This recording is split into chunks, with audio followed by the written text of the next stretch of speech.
Service around me আপনার পরিধি এবং আপনার কমিউনিটির মধ্যে আপনার ব্যবসা শ্রীবৃদ্ধি করতে এবং যোগাযোগ স্থাপন করতে সাহায্য করে। সার্ভিস অ্যারাউন্ড মি এমন একটি প্ল্যাটফর্ম যেখানে যে কোনো ব্যবসায়ী, সার্ভিস বিক্রেতা, পেশাদার সে তার সার্ভিস প্রোডাক্ট এখানে লিস্টিং করতে পারে সম্পূর্ণ বিনামূল্যে। আমাদের মাধ্যমে আপনারা যে কোনো সার্ভিস পেয়ে যাবেন, সেটা আপনার বাড়ির যে কোনো ছোট ছোট কাজ থেকে শুরু করে একেবারে প্রফেশনাল অ্যাসিস্ট্যান্ট পর্যন্ত, তাও আবার আপনার এলাকার মধ্যেই। এর মূল উদ্দেশ্য হলো স্থানীয় এলাকায় বিভিন্ন ধরনের সার্ভিস প্রোডাক্ট বা পেশাদারকে খুঁজে পেতে সহায়তা করা ও তাদের সঙ্গে যোগাযোগ করিয়ে দেওয়ার সুযোগ সহজ করা। সফল ব্যবসার জন্য 3টি সহজ ধাপ: register your business, service, product listing, then start your growing. আপনার প্রয়োজনে নির্দিষ্ট পরিষেবা বা প্রদানকারী খুঁজে পেতে সাহায্য করার জন্য এখনই রেজিস্টার করুন আমাদের ওয়েবসাইটে। মোথাবাড়ির বিধায়ক সাবিনা ইয়াসমিনের নেতৃত্বে বিশেষ নিবিড় সংশোধনী আইন এসআইআর এর বিরুদ্ধে কালিয়াচক 2 নম্বর ব্লকে তৃণমূল কংগ্রেসের ডেপুটেশন কর্মসূচি। বৃহস্পতিবার কালিয়াচক 2 নম্বর বিডিও অফিসে ইআরও কে তৃণমূলের এই ডেপুটেশন কর্মসূচি হয়।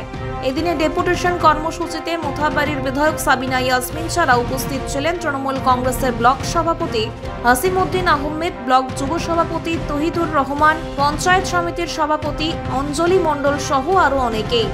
এদিনের এই ডেপুটেশন কর্মসূচি বিধায়ক কার্যালয় থেকে শুরু হয়। তৃণমূল কংগ্রেসের দলীয় কর্মী ও সমর্থকরা এদিন হাতে দলীয় পতাকা নিয়ে মোথাবাড়ি চৌরাঙ্গি মোড় পরিক্রমা করে বিডিও অফিসের সামনে অবস্থান করে এবং এসআইআর এর নামে ঘুরপথে এনআরসি মানছি না মানব না স্লোগান তোলেন।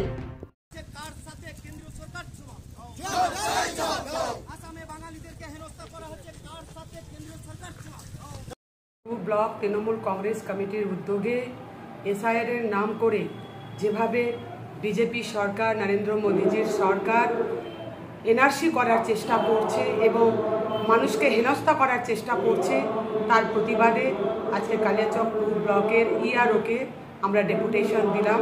বিশেষ করে আমাদের ব্লকে বা আমার বিধানসভার মূল মুদ্দা হচ্ছে যে আমাদের একটা অঞ্চল আছে হামিদপুর চর। সেই হামিদপুর চরে আমি সভাপতি থাকাকালীন 2008 সালে তাদেরকে ভোটাধিকার করে দিয়েছিলাম। তারা কোথা থেকে 2002 সালের ভোটার লিস্টের তালিকা বের করবে? এবং বাঙিটোলায় কেবি ঝাউবনা বলে একটা অঞ্চল ছিল, যেটা ভাঙনে পুড়ে চলে গেছে। সেখানকার মানুষ বাঙিটোলায় এসে ওই সময় 2002 সালে পুরো অঞ্চল চলে যায় এবং তারা বিভিন্ন জায়গায় ছড়িয়ে ছিটিয়ে বসবাস করছে।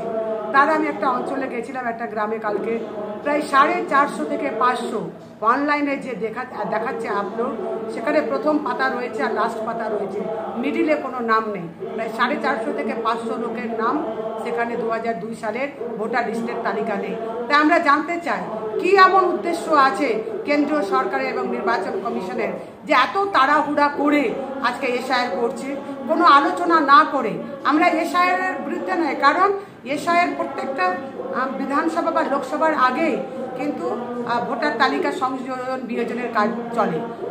কিন্তু এসআইআর এর নাম করে আজকে যে ঘুরপথে মানুষকে হেনস্থা করে এনআরসি করার চেষ্টা করছে, তার প্রতিবাদে আজকে আমাদের ডেপুটেশন। এবং কারোর খামতির জন্য যদি কোনো ব্যক্তিকে আজকে তাদের ভোটাধিকার থেকে বাদ দেওয়া হয় কিংবা তাদেরকে নাগরিক থেকে বঞ্চিত করা হয়, তাহলে আমাদের আন্দোলন বৃহত্তর আন্দোলনের রূপ নেবে।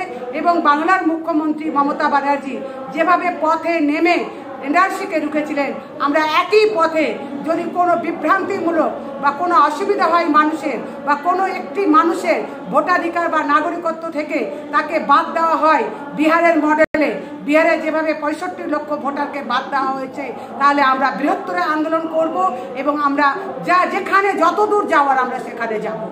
ধন্যবাদ।